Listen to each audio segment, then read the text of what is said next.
तो इस वक्त मिडिल ईस्ट सुलगता हुआ नजर आ रहा है। मिडिल ईस्ट में आग लगी है और क्रूड ऑयल के दामों में जबरदस्त उछाल देखने को मिल रहा है। क्रूड ऑयल की कीमत में जबरदस्त बढ़ोतरी हुई है। कच्चे तेल की कीमतों में लगभग 20% का इजाफा देखने को मिला है।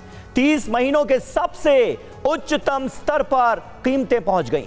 बढ़ोतरी की वजह होर्मुज स्ट्रेट का बंद होना। कई देशों ने तेल उत्पादन कम कर दिया है। ईरान का एक्सपोर्ट घटा है। शिपिंग कॉस्ट में भी इजाफा देखने को मिल रहा है और नतीजा हमारे सामने है। क्रूड ऑयल की कीमतें बेतहाशा बढ़ी। और एक और बड़ी ब्रेकिंग, मुस्तबा की सुप्रीम लीडर बनने पर डोनाल्ड ट्रंप का बयान।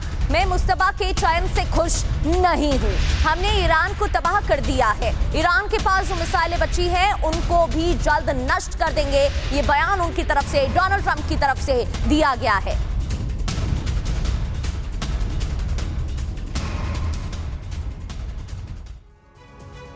जी हां, यह खबर चौंकाने वाली है। ईरान में एसिड रेन ऐसे वक्त में जब मुश्तबा को ईरान का नया खलीफा बनाया गया है और डोनाल्ड ट्रंप का गुस्सा भड़कता हुआ नजर आ रहा है। एसिड रेन की ये पूरी खबर क्या है समझिए। तेल डिपो और रिफाइनरी पर हमले से संकट गहराता नजर आ रहा है। तेहरान में अमेरिका इजराइल के हमलों से छा गया है काला धुआं।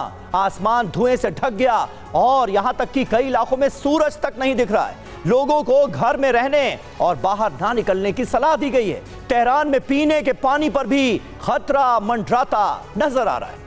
ऐसा क्यों हुआ है ये भी जान लेते हैं। तेल डिपो में विस्फोट से हवा में जहरीली गैस फैल गई है। सल्फर ऑक्साइड, नाइट्रोजन से हवा जहरीली हो गई है। ये कंपाउंड बादलों के साथ मिलकर एसिडिक कंपाउंड में तब्दील होता है। एसिडिक कंपाउंड बनाता है जो कि जहरीला है। असर क्या होगा? तेजाबी बारिश फेफड़ों को नुकसान पहुंचा सकती है। मिट्टी और पानी को दूषित कर सकती है। जी हां, पेड़ पौधों को नुकसान पहुंचेगा। फसलों पर भी इसका बड़ा असर पड़ेगा। एसिडिक रेन की जो आशंका है वो ईरान के अंदर बढ़ती जा रही है और अगर ऐसा होता है तो निश्चित तौर पर ईरान के लोगों के लिए बहुत बड़ी मुश्किल का सबब होगा।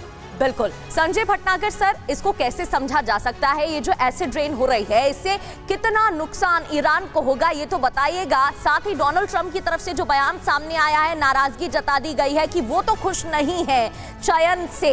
ऐसे में उनकी तरफ से क्या कदम उठाया जा सकता है? क्योंकि उनकी तो यही कोशिश थी कि ये जंग ज्यादा ना खिंच पाए, लेकिन ऐसा होता तो दिख नहीं रहा है। और फिर ये स्ट्रैटेजिक हमले। बिल्कुल, जो एसिडिक रेन है वो एक फॉल आउट है जो अटैक हुए तेहरान पे स्पेशली, जिसमें इतना फ्यूल जला है और वो ऊपर बादल की तरह बन के जो अभी सल्फर डाइऑक्साइड और नाइट्रोजन डाइऑक्साइड से मिलके जो रेन की तरह से नीचे आ रहा है, उसका कारण यही है कि वो फ्यूल बन करके ऊपर गया है।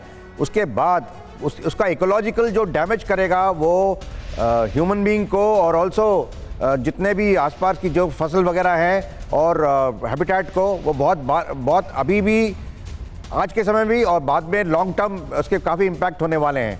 ये पहले किसी ने सोचा नहीं है, लेकिन ये टेम्परेचर वेरिएशन के कारण हो रहा है। जो अभी इस समय का मौसम ऐसा है कि वहाँ हवा वगैरह ज़्यादा नहीं चल रही है इस समय और टेम्परेचर इन्वर्जन होता है, उसके कारण ये इम्पैक्ट हो रहा है और इसके लॉन्ग टर्म बहुत ज़्यादा फॉल आउट है जो कि बाद में पता चलेगा, जिसके असर होगा।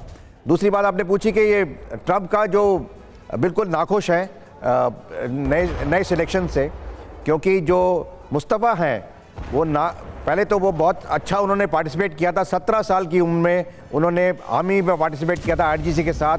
करीब 9 से 10 साल की उनकी टेन्योर रहा है। उसके बाद उन्होंने फॉर्मल ट्रेनिंग ली है शियाई सारे फंडामेंटल्स को समझने की और क्लरिकल महारत पार करने के लिए। इसके अलावा उनका बहुत क्लोज कांटेक्ट रहा आईआरजीसी के साथ और बड़े स्ट्रॉन्ग व्यूज़ हैं उनके, स्पेशली जो न्यूक्लियर बॉम्ब बनाने के लिए, और वो उसी को परस्यू करेंगे। ऐसे आपने देखा उनके सिलेक्शन होते ही अभी नंबर ऑफ अटैक्स बढ़ेंगे।